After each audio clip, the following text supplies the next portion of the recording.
October the 30th, 1993. On this day, a Hollywood heartthrob will die from a massive overdose of cocaine and heroin. At the age of 23, it happened outside the Viper Room, a popular West Hollywood night spot. His friends say Phoenix had been, in the words of one of them, acting strange. When he collapsed, his brother called 911 and mentioned the tranquilizer Valium in his frantic call. You must get over here, please. You must get over here, please. Okay, take it easy, okay? Okay, no, I think he had Valium or something. I don't know. You must get over here, please. Yeah, slow down, okay?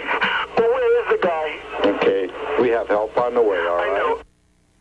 Phoenix's co-star in the Mosquito Coast, Harrison Ford, called the young actor a man of talent, integrity, and compassion.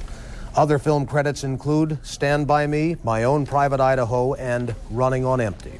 Inside this trendy Hollywood nightclub, he was rushed to Cedars-Sinai Hospital, where police say he died 50 minutes later. At this point in time, the exact cause of death is still under investigation. Los Angeles homicide detectives say an autopsy will take place in the next few days and should reveal what caused the young actor's death. I've had a pretty good life. I've had a pretty good life. The call came in sometime after midnight. I came in as a seizure up on Sunset Boulevard at the Viper Room.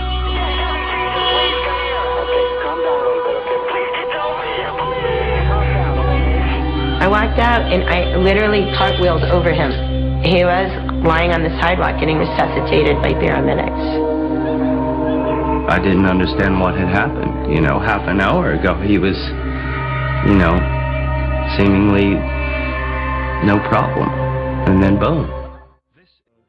I want you to have it. I don't want to hold it. You don't want to? Oh, you don't want to hold it? That's a little too tacky. I don't want to be married with just this sort of thing. I'm very proud of it, but I think it's a bit too showy. Did you go to an acting school? No. What do you do? No, I started acting through auditioning and trial by error, basically. How old were you then when you started? 10. Is that so? Mm-hmm. Television commercials, and then later you get cast in a film if you're lucky. Mm-hmm. I can't really explain why I understand what I understand. I just do.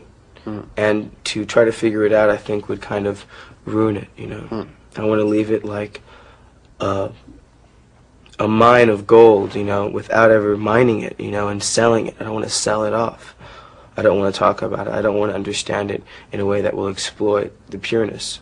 So I just leave it. I don't understand it, but I believe it. You're a natural. I'm not saying anything. I'm saying it. Okay, thank you very much. Yeah, I thought you did a wonderful performance in that movie. I thought that the home theme, In Search of Home and the birthplace, very much cued by Gus's visual with the salmon swimming upstream, getting back to that spawning ground. At one of the press conferences, I heard you make the connection with how America treats their homeless. I thought Absolutely. That was interesting. Well, I mean, we all know it. I mean, there's nothing to hide. It's very obvious. There are priorities that lie more in an arms race or supporting like a World Bank, which has its subsidiaries and its affiliates spreading, develop the third world or whatever, spreading its havoc across our continent, It's more of like a police state now, more so than ever in the States, They're controlling things that get the culture in trouble. It's like a pressure cooker and never turning the stove off. It cooks and cooks until it explodes. Idaho just reminds you of the street level that is ignored. And perhaps you have a lot of that in Europe, and you do in fact. But we have so much more, in concentrated areas where there's no way of integrating and finding a way out. You're just trapped to, your perimeters. That was short. Well, I mean, the problem is that I believe very much in the Native American Indians who really owned this land beforehand. And their idea was that a photo can take your soul. A photo can take your soul. So, of course, I've compromised to some degree, but then I haven't because I'm playing another character in film.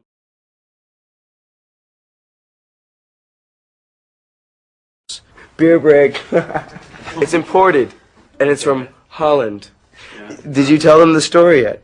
Last night I was at a conference of some kind. It was terrible, and I was asked to do Amsterdam TV by the company. I said, "Oh, well, yeah. Where are they?" And then he shows up, and I know Brom from the Chili Peppers, and so then we got together and started this. Because you normally don't do, I don't do do a lot television. I don't want to sit there and be a puppet, and you become more of like a speaking piece for the show than your own film. And so then you have shows all the time showing clips of the film, speaking about the film. You don't have, and then we talk to the actor, Rubber Penis, and I sit down and like, yeah, and then like, yeah, I had a fun time doing this project. Yeah, it's just stupid, man. It's just a waste of time. Right. It bores me. And it scares the shit out of me, too, to be frank. To be in front of a camera? Oh, it's so frightening. Oh. That's why when I'm on set, I never look at the camera. Right. You don't look at the camera. That's funny. I'm very frightened right now. I'm dealing with it somehow. Yeah, you're dealing with it quite well. But I really am frightened. Oh. This is very... yes. A tributary to the Holland imported brewski. You have this very particular point of view on how you want to work, and then there's the business that you sometimes will have to deal with. The business always goes for what you do best. When critics start speaking up and they believe in something, then you have the power to get blowjobs, basically, from the corporate leaders. I mean, I found myself being blown by America's film corporations. It's nice. Yeah? Yeah. I come in their fucking lens. We'll call you back. Bye. That's because Van Sant, the director of the film, on the phone. It's not about career. It's about believing in something. It's about prosperity. And it's about caring and empathizing and wanting to create the best, the most true to life, the most real. Well, that's something that you wouldn't hear a lot of Hollywood people say. What you just That's why I don't hang out and talk to those Hollywood people, because they're there to hurt me. They're there to hurt my views. How do you look upon awards in general? In general, well, the Oscars in particular, let's just say that the history is very impressive and just amazing. It's a real nice history, and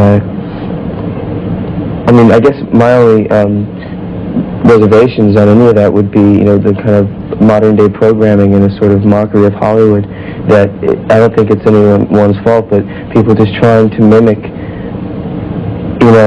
Hollywood, and it's just a sad parody almost. It's not entertaining to me.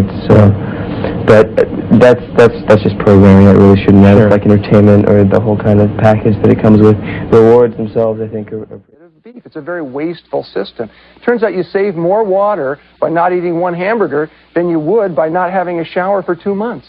Anybody else want in on that? To throw us an example out here? Anything that caught your eye?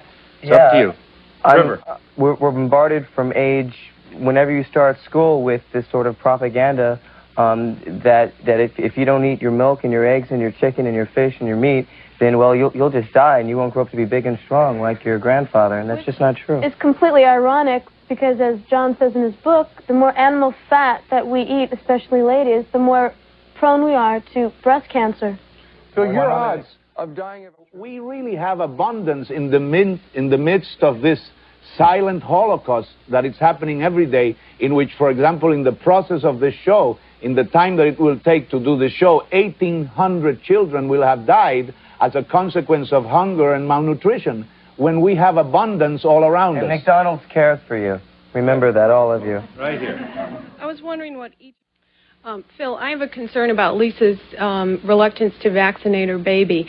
I can understand your concern about some of the side effects from some of the vaccinations, but if you look into the literature, you'll see that many, many more children have been saved from those vaccinations than have been killed from them. And I work in public health, and I just think it's too bad to give people the idea that not vaccinating your baby is a positive thing to do. I really feel strongly about it. There's always exceptions. There's always exceptions.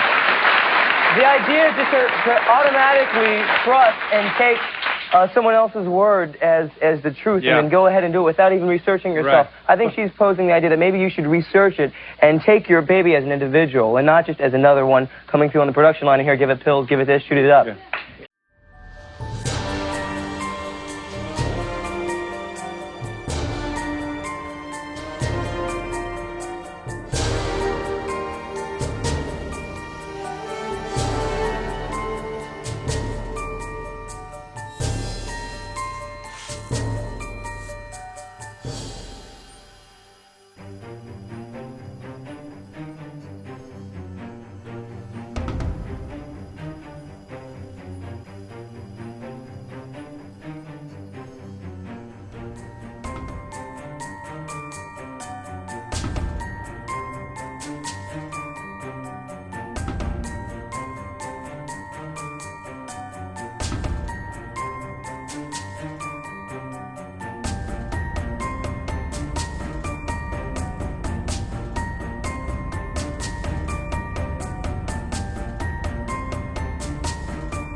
I want there to be some record. Ricky Rodriguez left behind this home video as a suicide note before shooting himself in the head last month. On the tape, Rodriguez lays out his plan to murder a leader of a religious sex cult called the Children of God, also known as the Family. It's a need for revenge. It's a need for justice. Rodriguez stabbed 51-year-old Angela Smith to death as revenge, he said, for years of sexual abuse he suffered as a child growing up in the cult. Smith was a longtime member of the cult who served on the board of directors of the Family Care Foundation in Dulzura, a Christian missionary group with close ties to the family. She was the most caring, kind, loving individual, and it truly is sad that her life was ended so tragically. Cassandra Mooney was friends with Smith and has been an active member of the cult for decades. Mooney works for another nonprofit with close ties to the cult, Activated Ministries in Escondido, distributing Christian literature. It's a life of preaching the gospel and helping other people to know about Jesus, and that is what we are all about. To this day, some members of the family still live in communes. During the 1970s and 80s, cult leaders advocated open sexuality, even among children, a practice that led to widespread child sex abuse, according to former members. It was systematic abuse, and it was doctrinal. San Diegan Jim LaMattery left the group in 1975 before most of the alleged abuse took place. LaMattery says cult leaders continue to deny responsibility. I don't want to see another murder. I don't want to see another suicide. And they have a responsibility to stop it. And that means, yes, standing up. And if that means some of them go to jail, well, that's what accountability is. Cult leaders say they banned all sexual contact with minors in 1986, and they've apologized to the victims. Even so, many cult members have a hard time believing that child abuse actually took place. Tonight, an extraordinary account of a mother's struggle to save her children from a cult in Thailand. Now, you may never have heard of the Children of God, but it's out there. In public, members constantly invoke the name of Jesus, but in private, they reportedly see child sex and incest as part of their gospel. We received word of the mother's plight from the offices of South Dakota Senator Larry Pressler. What at first had the sound of a custody battle became much more than who gets the children. Possibly at stake were matters of sexual abuse and mind control. Tom Jarrell has a startling two-part report that's been nearly 6 months in the making. Vivian Shalanda is 35 years old. She lives in Sioux Falls, South Dakota. A year ago, Vivian appeared to be a typical American woman, going through a routine day, caring for her 4-year-old son, Yancha. But if you looked closer, you'd have seen that her life was in shambles. She was an emotional wreck because her 4 other children, John, April, Caleb, and Tito, were trapped and had been for their entire lives in a destructive cult called the Children of God. Vivian believed, though she wasn't certain, that they were living halfway around the world in Bangkok, Thailand, with their father, Richard, who's also a member of the cult. She had not seen her children for over 3 years. Heartbroken, she desperately wanted them back. I've made it a cause and a purpose in my life to get my children out of that organization. When you know that something is wrong, you can't sit back and let your children live that. I mean, to never know anything else. I can't sit back and let that happen. Vivian herself was a member of the cult for 13 years, and during that time, all of her children were born. A few years ago, she escaped with her youngest, Yancha. Later, she became driven to get the other children out because she understood the abusive practices of the cult which she had abandoned. All right, y'all. What's going on?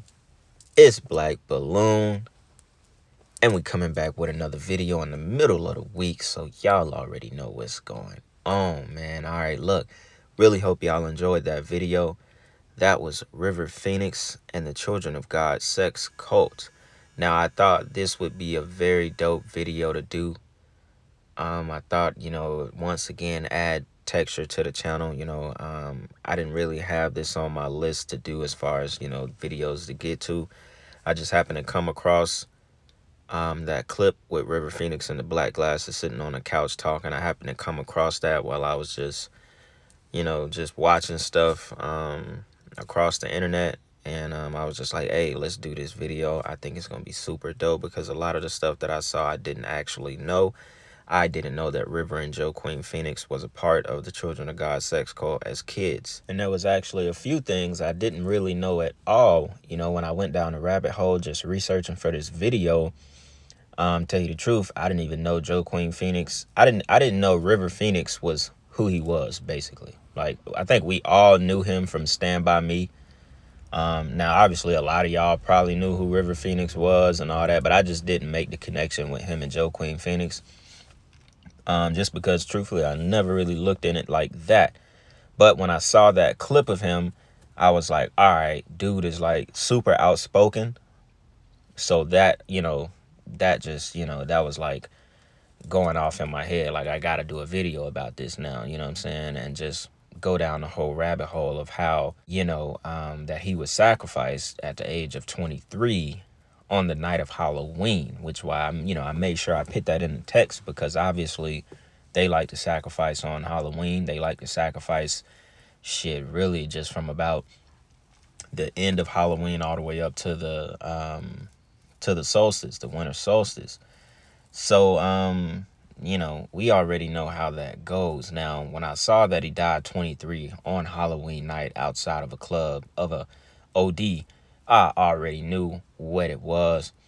We already know who is behind it. We clearly by this picture right here, this lets you know he's a part of the Brotherhood, that he is at the minimum a Mason. You don't do the Master of the Second Veil pose with the hidden hand. You don't do that if you're not, basically showing allegiance to other Masons, if you're not saluting other Masons, if you're not promoting the symbolism, and if you don't have some kind of knowledge of what is going on. I mean, because look at the picture. You have to do that on purpose. You have to slide your hand into your jacket on purpose. When they're either they've just been initiated or, they're going up a step. Who knows? Who knows? We said that in the last video, and I say that as in, we never truly know if these people die or not. Now, obviously, they gave us audio of Joe Queen Phoenix supposedly being there with him and, being by his side and crying and being, in shock that his brother was ODing and he could basically see him dying. But at the end of the day, this is Hollywood. These are actors, so we never really truly know, and especially with the actors. Now, y'all already know me.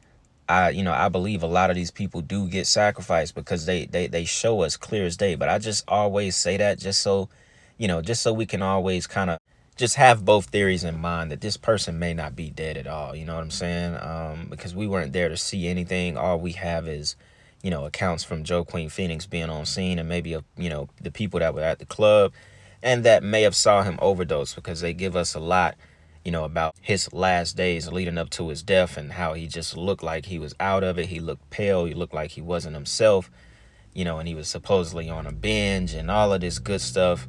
There's a few different theories about who may have, you know, given him the drugs that he had and how he may have died. You know, rather it was something that was done on purpose by Johnny Depp, and, you know, there's everybody who he was around at that time, Flea and a couple of other people that he was mostly involved with back and forth around his death. You know, so I thought it was pretty interesting to go and do this video. And like I said, I didn't know him and Joaquin Phoenix were basically raised in the Children of God sex cult. I thought that was huge, you know, huge, because that just goes to show we never know who these people are and where they come from. What was the parents involved with? Why did they end up in the cult in the first place? And how did they actually get out and then become Hollywood famous in just a few years? Not long at all, because he said, you know, I think by the time he started acting, which would have been about 10 years old, he was already out of the cult. His mom moved him to California, the family. So we never know how these things truly happen. You know, like this, he could have been groomed for Hollywood. You know, we just never really know. And I had heard of the Children of God sex cult before, but I didn't look into it. And I just saw it somewhere. I saw Children of God. I didn't even see cult behind it. All I saw was Children of God. But it was in reference to like a cult at the time. This was a while ago. I just didn't put it together. But, you know, reading a bunch of articles and going over a bunch of videos and seeing stories of people that, you know, supposedly escaped and all this good stuff, it was super interesting, you know. And then it was disgusting at the same time, because even like him, he said his first time having sex, he was 4 years old. So that goes to show y'all like what these people really have going on. Now, obviously, when you're that young, you're like not in control of what you're doing. You know, that's fucked up for someone to be, you know, basically having, it's like mockery. You're saying Children of God when truthfully you're mocking God. You know what I'm saying? You're having children have sex with each other, and then you're practicing incest. You have family on family. You're doing the exact opposite of what God intended. So those are like the worst sins. That's the worst of the worst when you go directly against nature. You go directly against what God intended for kids to experience and for what he intended for you to experience when it comes to the opposite sex. That's fully demonic. That's fully the devil's doing. Just when you go directly against what God intended for things to be, especially when you involve kids. You have kids having sex that's sacred. You have kids having sex at such a young age, and then this causes all of this trauma. It creates all of this trauma in a person's head, and then that's eventually how you end up controlling this person. Eventually how you end up having mind control over this person. Now, the last thing I want to go over about this video was one particular part stood out to me when you know, when River Phoenix was talking about, you know, how he believed the Native Americans was you know, true owners of this land, and how he went on to say that the Native Americans believe that a picture could basically take your soul. You know, having your picture taken and looking into a camera and all that stuff for too long can basically take your soul. Now, that really stood out because we've basically kind of covered that on this channel. You know, we didn't necessarily talk about it in it coming from the beliefs of Native Americans. You know, it wasn't necessarily worded that way when we talked about it as far as a picture being able to take your soul. We more talked about it as far as the black scrying mirrors that we all use every single day. You know, which is our phones, our laptops, our flat screen TVs, you know, just about everything we look into with the latest technology has a black mirror, has a black scrying mirror. You know, that mirror can be used as a portal. That mirror can be used to summon demons from the other side. That's why everything is black.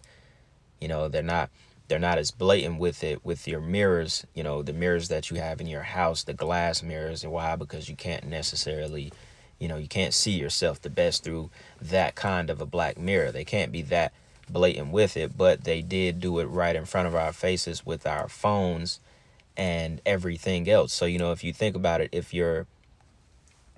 the screen on your cell phone or your laptop is able to be used as a portal, basically to summon demons, to invite spirits into this world, that means when a camera is taken from this phone, that's the same thing. There's a camera attached to this scrying mirror. You know, there's a camera attached to this portal. That means that it has the ability to snatch your soul or see your soul, or have some kind of spirit attached to your soul if you're constantly in this mirror, you know, if you're constantly taking pictures. And if you think about it, you know, I don't know if some of y'all have heard this before, but it's almost like an old saying, if I'm not mistaken. I can't remember how it goes, but that's definitely old knowledge, to not snap pictures all the time in someone's face and don't stare into the camera. It's just like it's just like you shouldn't stare into the mirror for too long. You know, it's the same kind of idea, you know, and I thought that was like, you know, I just thought that was super interesting that he said that, because I've really never heard any other celebrity say it, not saying that they might not be aware of it, but I haven't heard anyone else say that on camera, that they're afraid to look in it because it can take their soul. They're just afraid of it. They get vibes from it that aren't natural, you know. So I thought that was huge, and it really played into what we look into every single day when we look into these black mirrors that are on our phone, you know. So I definitely thought that was something we should bring up and talk about. And, you know, if y'all make it this far, I hope y'all drop in the comments what y'all thought about, you know, him saying that about a photo being able to take your soul, and just, you know, drop comments about what y'all think about the entire video in itself, man. Y'all already know, man. Y'all already know what's going on. I think we'll go ahead and wrap it up with that being said. You know, y'all already know, man, it's the middle of the week. We got more videos coming up in the next couple of days. You know, definitely I'll see y'all this weekend, man. Y'all already know what's going on. It's Black Balloon, and I'm gonna see y'all soon. I'm out.